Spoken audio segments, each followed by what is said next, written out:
জেরানি part 28-29 লেখা স্মৃতিনের অবনী। বিদায় বেলা। বিদায় জিনিসটা বড্ড কষ্টকর, হোক সেটা ক্ষণিকের বা চিরদিনের। একটি মেয়ের বিয়ের দিন বিদায়ের মুহূর্তে মেয়েটির চোখ থেকে যে জল গড়িয়ে পড়ে, সেই জলে মিশে থাকে বাবার বাড়ি ছেড়ে যাওয়ার কষ্টকর ভয়াবহ এক চিৎকার। সেই চিৎকার নিঃশ্বাস বন্ধ করে দেয় কিছু সময়ের জন্য। চারপাশে এত এত মানুষ থাকলেও তার ভিতরে আত্মচিৎকার কেউ অনুভব করতে পারে না।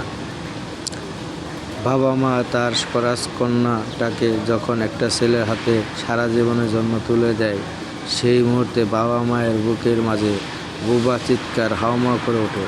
সেই ভারী কান্না ছেলেটির কানে ততদিন পর্যন্ত পৌঁছাতে পারে না যতদিন পর্যন্ত না সেই ছেলেটি তার নিজের মেয়েকে বিদায় করে দেয় আরেকটি ছেলের হাতে।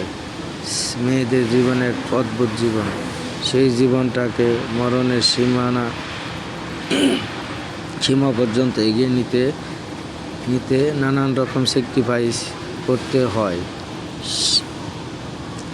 যে জীবন একটা মেয়ে তার জন্মস্থানকে আঁকড়ে ধরে বাঁচতে পারে না, এটাই যে প্রাকৃতিক নিয়ম।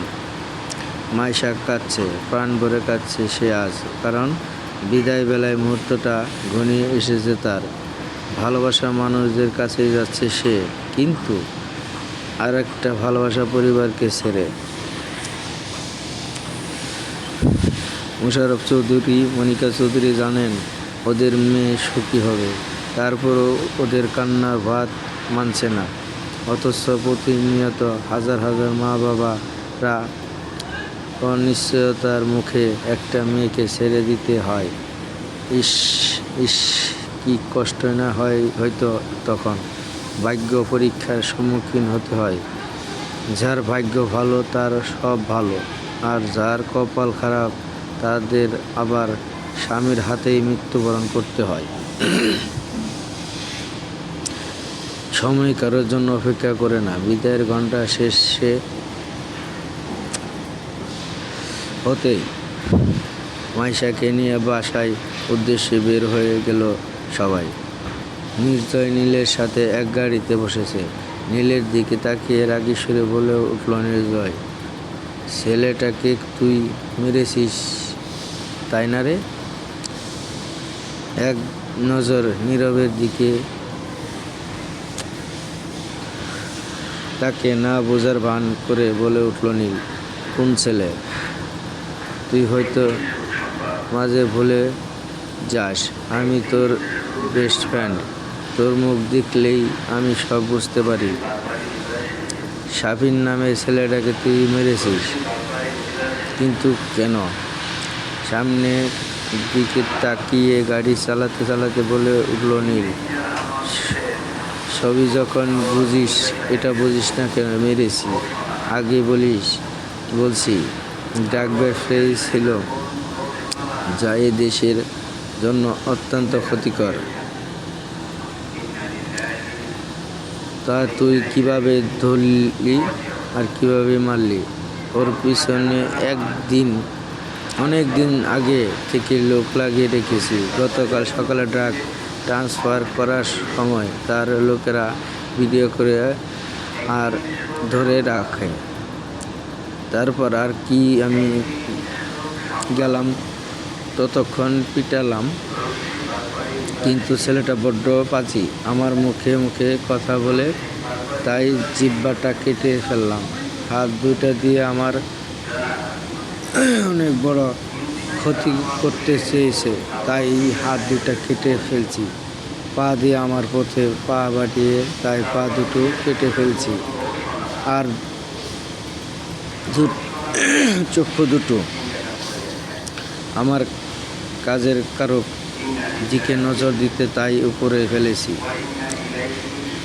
তারপর নিজের সবার সামনে রাস্তায় নিয়ে ফেলে দিয়েছি, যেখানে সবাই জানে আমি মেরেছি, আর সেটা ড্রাগ ব্যবসায়ের জন্য। আর কিছু? তোর হাত কাঁপে না?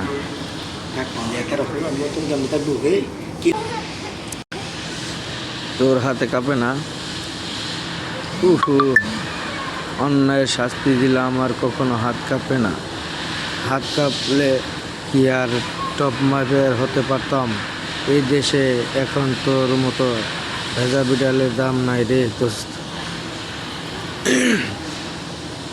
একটা নিঃশ্বাস ফেলে মনে মনে ভাবতে লাগলো নির্জয়, তুই কার জন্য এসব এখন করেছিস তা আমি খুব ভালোভাবেই জানি রে নীল। উপর দিয়ে এত শক্ত দেখালেও ভেতর দিয়ে তুই কতটা নরম তা খুব ভালোভাবেই জানি আমি। মেয়েটা খুব ভাগ্যবতী, তাই তোকে পাবে। আবার তুই খুব ভাগ্যবতী, অবনীকে পাবি।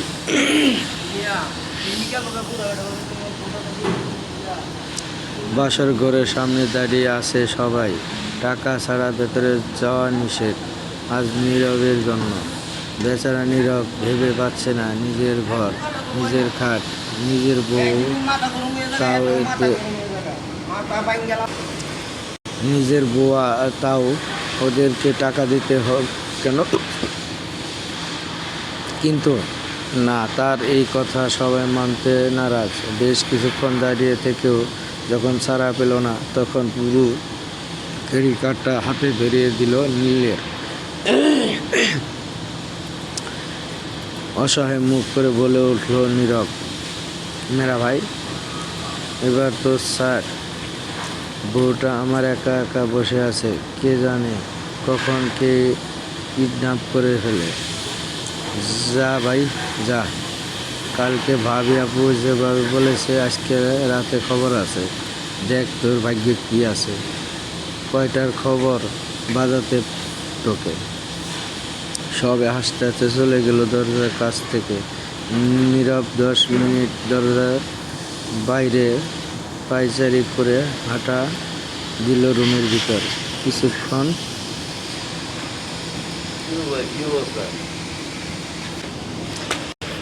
কিছুক্ষণ পর নীলা আহমেদের রুমে পাশ দিয়ে যাচ্ছিল অভিনয়। রুমের ভিতর থেকে কারো ডাকে দাঁড়িয়ে গেল সে। গুটি গুটি পায়ে ভিতর গিয়ে দেখলো নীলা আহমেদ ডাকছেন ওকে। কাছে গিয়ে বলে উঠল অভিনয়, জি ফুপু বলুন। আমার কোমরটা অনেক ব্যথা করছে রে মা, একটু মলম লাগিয়ে টিপে দে না। ওকে, আপনি সোজা হয়ে শুয়ে পড়ুন, আমি দিচ্ছি। মলমটা হাতে নিয়ে নীলা আহমেদের মালিশ করে দিতে লাগলো বনি। বেশ কিছুক্ষণ হওয়ার পরেই আবার বলে উঠল নীলা আহমেদ, মাথাটা ব্যথা করছে রে, একটু মাথা টিপে দে। মাথা ব্যথার মলম দিয়ে আবারও মাথা টিপতে লাগলো বনি। অন্যদিকে নীলের কাছে পড়ার সময় হয়ে গেছে। লেট করে গেলে ওই গুরুজিটা কি করবে কে জানে। অবনীকে ভাবনাতীত রেখেই বলে উঠল নীলিম আহমেদ, জানিস নীলুর সাথে নীলের বিয়ে ঠিক করা আছে। নীলের ডাক্তারি পড়া শেষ হলেই বিয়ে দিয়ে দিব ওদের। মেয়েটাও আমার বড্ড ভালোবাসে নীলকে, নীলও ভালোবাসে সেই ছোট্টবেলা থেকে। মুহূর্তেই চোখের নোনা জলগুলোর ভাত ভেঙে গেল অবনীর। এমনটা কোনো হচ্ছে, হয়তো মানুষটা নিত আবুকে ভালোবাসার কথাই বলেছিল, ভালোবাসতেই পারে, এতে আমার খারাপ লাগা কি আছে? আমি কেন ওদের মাঝে বাধা হয়ে দাঁড়াবো? এখানে আমি ওদের বাসার আশ্রয়িতার সম্মান। কিন্তু চোখের পানি বড্ড বেঈমান, না চাইলেও বের হয়ে জন্য যুদ্ধ করতে থাকে। পেছন ফিরে জলগুলোকে আড়াল করার ব্যর্থ চেষ্টা করছে সে। পাশ থেকে বলে উঠল নীলিমা আহমেদ, কিরে তুই খুশি হসনি? তোর ভাইয়ের বিয়ে বলে কথা। ফুপু খুব খুশি। আচ্ছা, আপনার ব্যথা কমেছে? আজকে আমার পড়া আছে।